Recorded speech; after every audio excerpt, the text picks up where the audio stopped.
Assalamualaikum warahmatullahi wabarakatuh. Selamat datang di Safaris Imunologi ya. Kali ini kita akan membahas mengenai imunoregulasi ya, pengantar imunoregulasi ya. Nanti yang kita bahas adalah apa yang dimaksud dengan imunoregulasi, apa tujuannya, bagaimana mekanismenya. Kemudian kita untuk mempermudah mempelajari imunoregulasi, kita bahas imunoregulasi itu menjadi tahap rekognisi ya. Jadi pengaturan respon imun pada tahap rekognisi, pada tahap aktivasi, dan nanti kita bahas juga imunoregulasi ketika terlalu banyak antigen yang masuk ya. Kita mulai dulu dengan apa yang dimaksud dengan imunoregulasi. Jadi imunoregulasi itu ya mudahnya proses pengaturan respon imun ya. Jadi respon imunnya itu diatur agar apa? Agar tidak terjadi aktivitas berlebihan yang justru akan merusak tubuh kita sendiri. Nah, itu yang disebut dengan imunoregulasi. Jadi proses pengaturan respon imun agar tidak terjadi aktivitas yang berlebihan yang bisa merusak pada tubuh kita sendiri. Itu disebut dengan imunoregulasi ya. Sekarang kita lanjutkan. Nah, kalau begitu sudah jelas tujuannya, yaitu pertama menghentikan respon imun ya. Yang kedua mencegah reaksi terhadap self antigen. Maksudnya bagaimana? Maksudnya begini.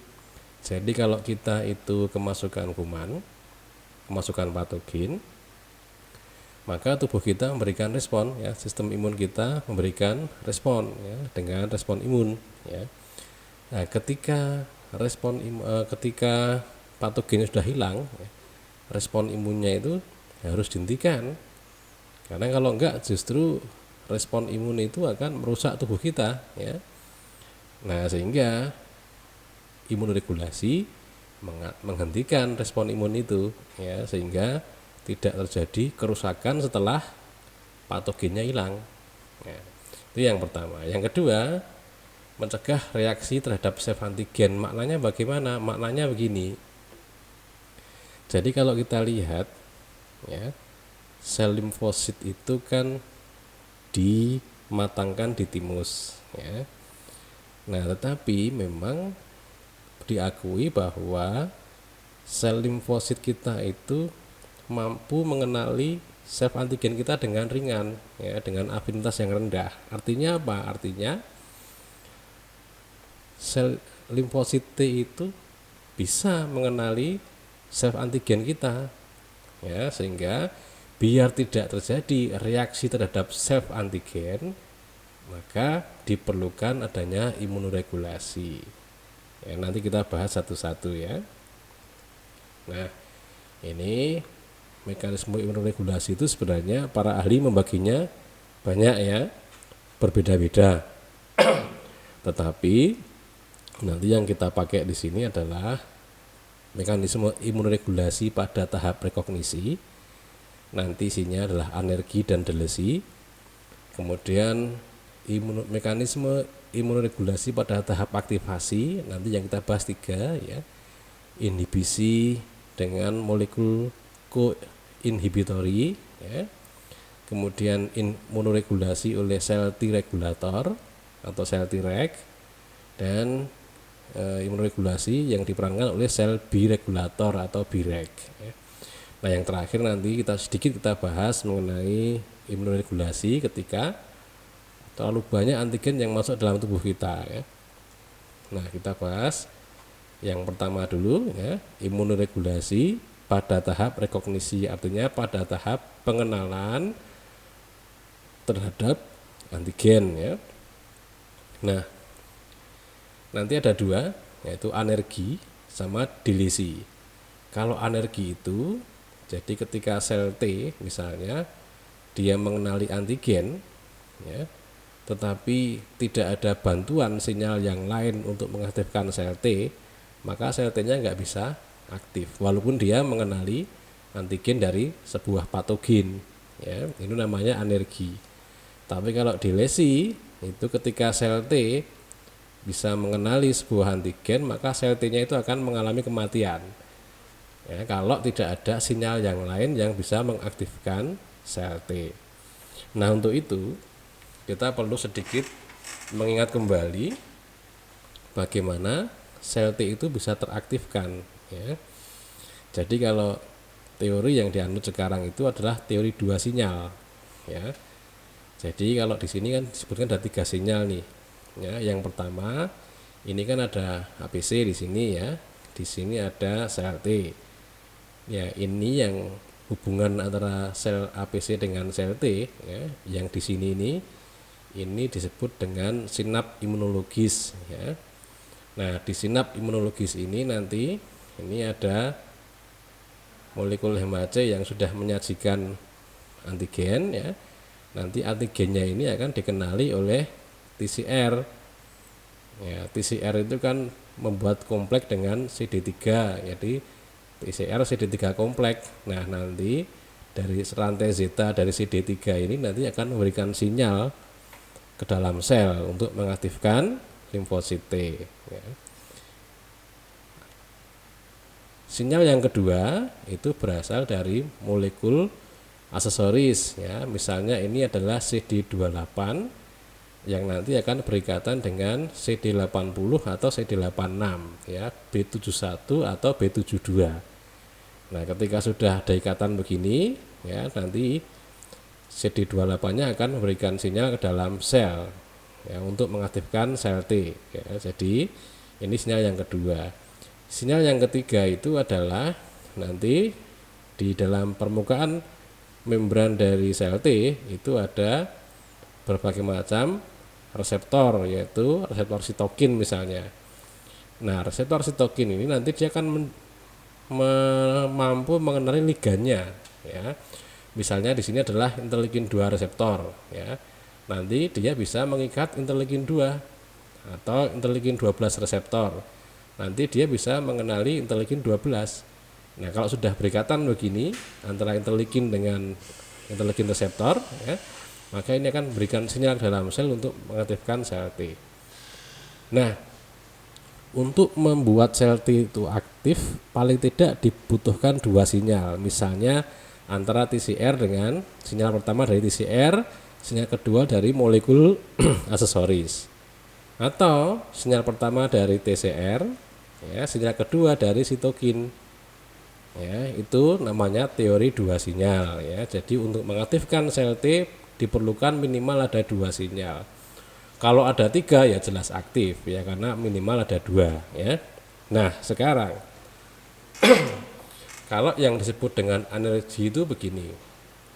Jadi kalau ada misalnya ada self antigen di sini, ya, dikenali oleh TCR, ya. Ini kan ada sinyal ke dalam sel, tapi kan cuma satu dari sel T saja, dari TCR saja, ya.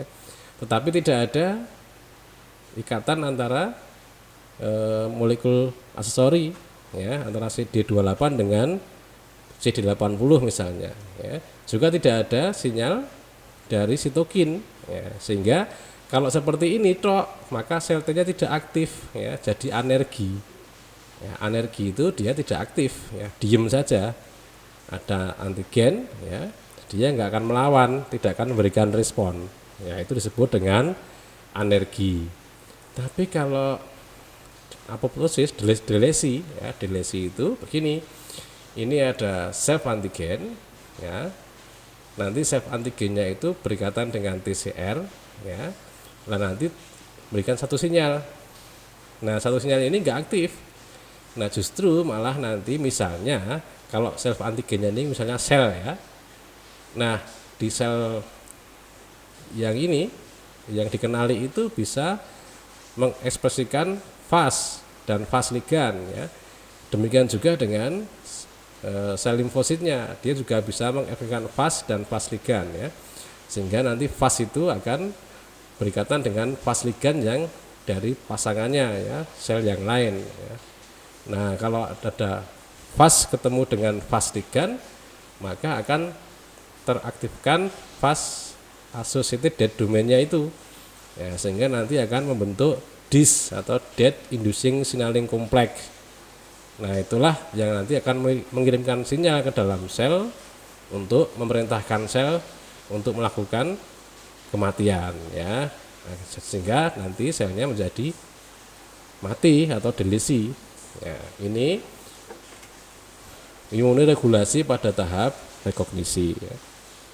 Sekarang kita lanjutkan imunoregulasi pada tahap aktivasi ya. Nanti isinya itu adalah imunoregulasi yang dilakukan oleh molekul koinhibitori. Ya, nanti kita lihat.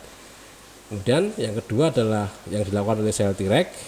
Yang ketiga imunoregulasi yang dilakukan oleh sel B-reg atau B-regulator. Kita mulai dulu dengan proses imunoregulasi oleh molekul koinhibitori. Kita lihat ya, jadi ini APC, ini sel T ya. Di membran sel APC itu ada molekul koaksesori ya. Ya, itu adalah B7 family ligand ya yang di APC. Pasangannya itu ada di CD8 family reseptor ya. Nah, ini nanti ada sini misalnya ada dari APC ada CD80 ya. Nanti juga ada CD86.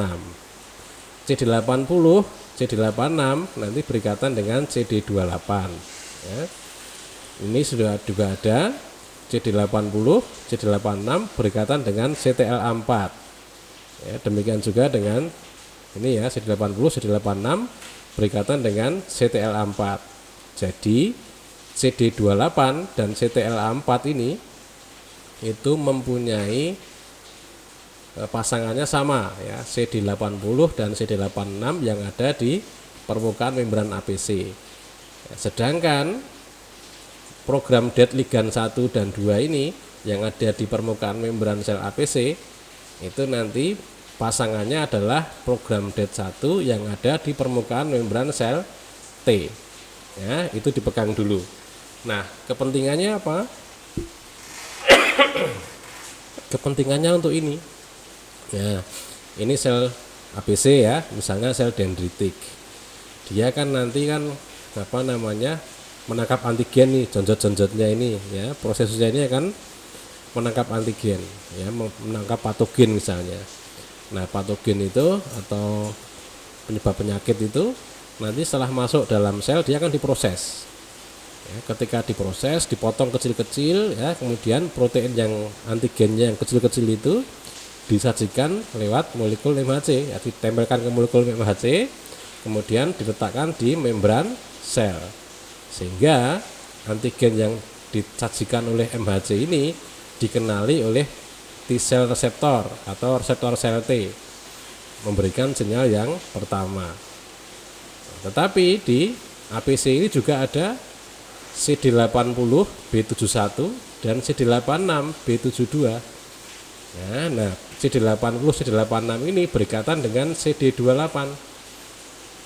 Nah, nanti memberikan sinyal yang kedua sehingga selnya menjadi aktif. Nah, kan tetapi ya, ketika sel T ini aktif dalam waktu 1 hari itu dia sudah mulai membuat CTLA4 dan program dead 1 ya. Nah, CTLA4 ini misalnya dia nanti hari keempat itu konsentrasinya sudah cukup ya untuk bersaing dengan CD28 ya. Bersaing untuk apa? Bersaing untuk memperebutkan pasangan ya. Jadi CD28 kan berikatan dengan CD80 dan CD86. Demikian juga dengan CTLA4. Dia berikatan dengan CD80 dan CD86. Nah, nanti bersaing ya. Nah, cuma masalahnya afinitas ya, afinitas CD80 CD86 terhadap CTLA4 itu lebih tinggi daripada afinitas atau ketertarikan CD80 CD86 pada CD28. Jadi nanti yang banyak itu adalah ikatan antara CD80 CD86 dengan CTLA4. Ya, padahal CTLA4 ini kalau dia berikatan dengan CD80 atau CD86 justru akan memberikan sinyal negatif kepada sel T, dalam arti memberikan sinyal kepada sel T untuk menghentikan aktivitasnya ya. Demikian juga dengan ikatan antara program DET1 yang ada di permukaan membran sel T dengan program DET ligan 1 ya, yang ada di permukaan membran sel APC. Kalau ini berikatan ya, justru nanti program DET1 itu akan memberikan sinyal kepada sel T untuk menghentikan aktivitasnya.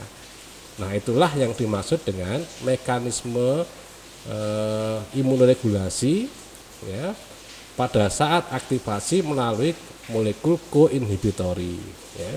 Kita lanjutkan. Nah, sekarang masuk ke imunoregulasi yang dilakukan oleh sel Treg. Ya. Kita lihat dulu ya, sel T regulator itu ada dua jenis ya. Ada sel T regulator yang dibuat di timus ya. Ada sel T regulator yang dibuat di perifer ya, selain di timus ya. Ini begini ceritanya ya. Ini kalau menurut salah satu teori ya.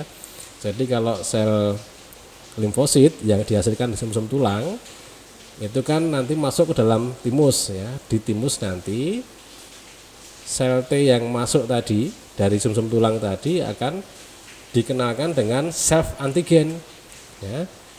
Sel limfosit yang mengenali self antigen secara kuat maka akan dimatikan ya. Sel T, sel limfosit T yang mengenali self antigen dengan lemah maka dibiarkan hidup. Nah, sedangkan sel T yang mampu mengenali self antigen secara sedang ya, nanti ada dua kemungkinan, mungkin dimatikan, mungkin akan dirubah untuk menjadi sel T regulator. Nah, jadilah sel T regulator sentral atau sel T regulator thymus ya, sehingga singkatannya Treg atau C Treg. Kalau T berarti thymus T regulator, kalau C berarti central thymus regulator. Ya, maksudnya sel T regulator yang dibuat di thymus ya. Sedangkan kalau periferal sel T regulator yang periferal itu sebenarnya awalnya adalah sel limfosit T CD4 biasa ya. Tapi karena dia terpengaruh oleh interleukin 10 dan TGF beta, nah maka sel limfosit T CD4 ini nanti akan berdiferensiasi atau berubah menjadi T regulator. Nah, karena dia dibentuk bukan di thymus, di perifer, maka dikenal dengan perifer T regulator, singkatannya P-Treg gitu ya. Jadi ada dua jenis sel T regulator setidaknya, sel T regulator sentral dan sel T regulator perifer ya. Kita lanjutkan. Nah, bagaimana sel T regulator itu mengatur respon imun? Yang pertama adalah jadi sel T regulator itu nanti bersaing dengan sel T yang lain ya. Bersaing dalam hal apa? Bersaing dalam hal mendapatkan interleukin 2 ya. Pada kenyataannya ya, sel T regulator itu lebih mampu untuk menarik interleukin 2 daripada sel T yang lain ya. Sehingga apa? Sehingga sel T yang lain kekurangan interleukin 2. Kalau sel T yang lain kekurangan interleukin 2, maka sel T yang lain akan kekurangan sinyal untuk mengaktifkan sel T ya. Sehingga respon imunnya menjadi ditekan. Oke. Bahkan kalau sangat kurang ya, sel T-nya itu bisa mengalami kematian ya. Jadi di sini menjadi apoptosis. Ya. Yang pertama. Yang kedua, sel T regulator itu nanti bisa mensekresikan, jadi memproduksi dan mensekresikan apa? Interleukin 10 dan transforming growth factor beta. Dua hal ini nanti akan mempengaruhi sel target sel T, sehingga sel T-nya itu menjadi tidak aktif karena pengaruh interleukin 10 dan transforming growth factor beta ya. Yang berikutnya lagi adalah nih kontak sel ya, antara sel T regulator dengan sel T yang lain ya. Misalnya ini dengan CTLA4 dengan ini dengan APC ya. Jadi CTLA4 dengan CD80 atau CD86. Nah, ikatan ini itu akan menyebabkan CD80 CD8-nya itu akan dipindahkan ke sini dengan proses trogositosis ya. Jadi ini akan CD80-nya akan dimasukkan ke sel T dan dirusak. Ya, di samping itu ikatan ini juga akan mengirimkan sinyal kepada APC untuk mengurangi produksi dari CD80 atau 86. Sehingga apa? Sehingga kalau tidak ada CD80 atau 86 ya, atau ini berkurang, maka tidak ada aktivasi ya. Karena ini kan diperlukan untuk sinyal yang kedua tadi ya. Nah, sehingga dari sel kontak ini menyebabkan inaktivasi dari respon imun ya, karena apa? APC-nya juga menjadi ditekan ya. Itu yang ketiga. Yang keempat ya, bisa jadi ya sel T regulator itu ya, yang tertentu nanti bisa menghasilkan perforin dan granzim ya.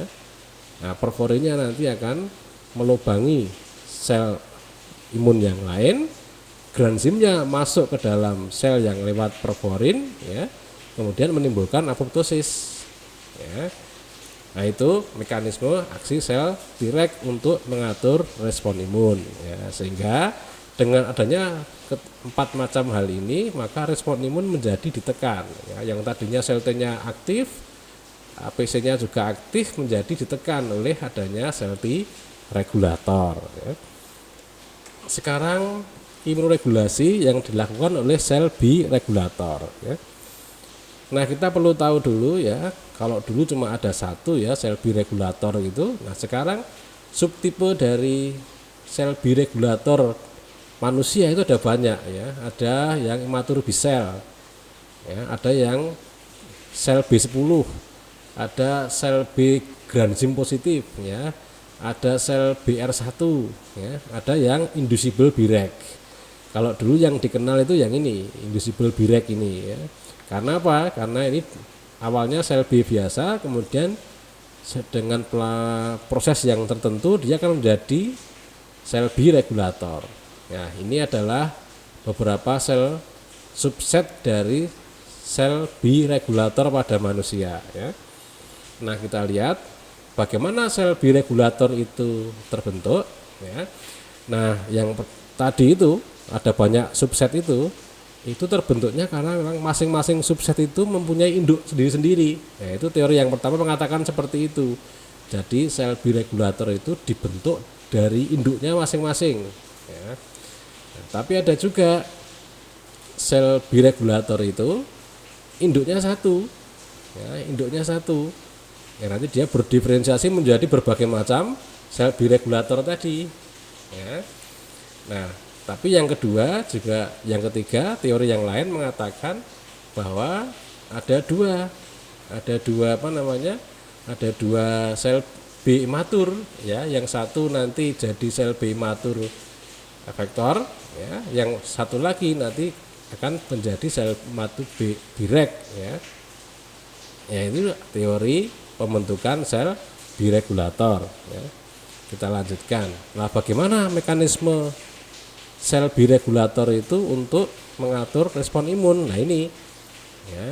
Jadi kalau sel B itu bisa diaktifkan oleh NKT ya, sel natural killer T cell ya.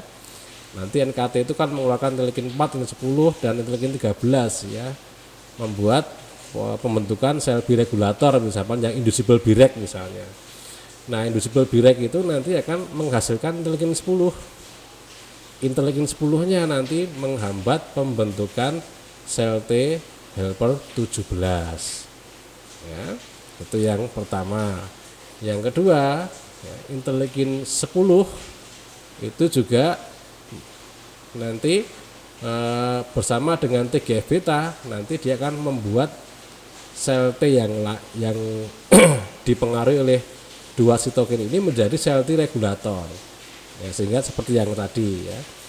Sel T efektor juga sama, nanti di sel Breg itu juga menghasilkan CTLA4 ya. Nah, nanti berikatan dengan pasangannya ya, sehingga nanti ikatan antara CD86 dengan CTLA4 itu akan menghambat aktivasi dari sel imunosit ya.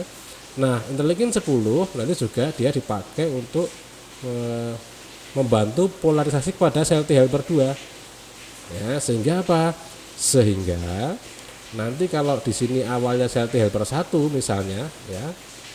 Nah, nanti bisa berpindah ya. Nanti kalau kita belajar tentang polarisasi plastisitas sel T ya, maka sel T itu bisa berubah dari sel T yang satu kepada sel T yang lain. Maknanya seperti apa? Maknanya sel T helper 1 itu bisa berubah menjadi sel T helper 2 ya, atau yang lain, tergantung dari lingkungan sekitarnya ada apa saja ya. Kalau misalnya awalnya ada sel T helper 1 misalnya, tapi dengan adanya interleukin 10 yang banyak, dia bisa berubah jadi sel T helper 2. Atau ini ya, kalau ada interleukin 10 plus TGF beta, dia bisa jadi sel T regulator ya, sehingga respon imun yang tadinya proinflamasi misalnya oleh sel T helper 1 ya, diantagonis atau dilawan oleh sel T helper 2 hasil sekresi dari interleukin 10 dari sekresi dari sel B regulator ya. Itu mekanisme kerjanya. Nah, sekarang bagaimana imunoregulasi pada saat antigen yang masuk itu terlalu banyak ya. Ini ceritanya begini. Jadi percobaan pada hewan ya, hewan yang dipaparkan dengan antigen dalam jumlah besar dan jangka panjang itu justru malah tidak menyebabkan aktivasi, tetapi malah menyebabkan toleransi ya. Jadi malah dibiarkan saja ya, tidak dilawan, tidak menimbulkan respon imun yang berarti ya. Nah, ini memang sulit ditemukan pada manusia ya, tapi setidaknya ditemukan pada hepatosit. Jadi hepatosit itu kan mempunyai kemampuan untuk menyajikan antigen ya, berfungsi sebagai APC ya, walaupun mungkin tidak yang profesional. Kalau APC profesional yang sudah diakui kan ada 3 ya, sel B, sel makrofag dan sel dendritik ya. Nah, ini sel hepatosit dia juga mempunyai kemampuan untuk menyajikan antigen. Nah, pemaparan antigen yang berlebihan pada hepatosit justru malah menimbulkan alergi ya, dan juga menimbulkan sel T-nya itu menjadi kelelahan ya, karena terlalu banyak antigen yang disajikan gitu ya. Nah, ini setidaknya pada manusia ditemukan yang ini. Jadi kalau antigen yang masuk ke sel hepar itu terlalu banyak, justru malah tidak ada respon imun itu ya, karena alergi dan sel T-nya kelelahan, exhaustion ya. Ya, saya kira demikian dulu. Terima kasih. Assalamualaikum warahmatullahi wabarakatuh.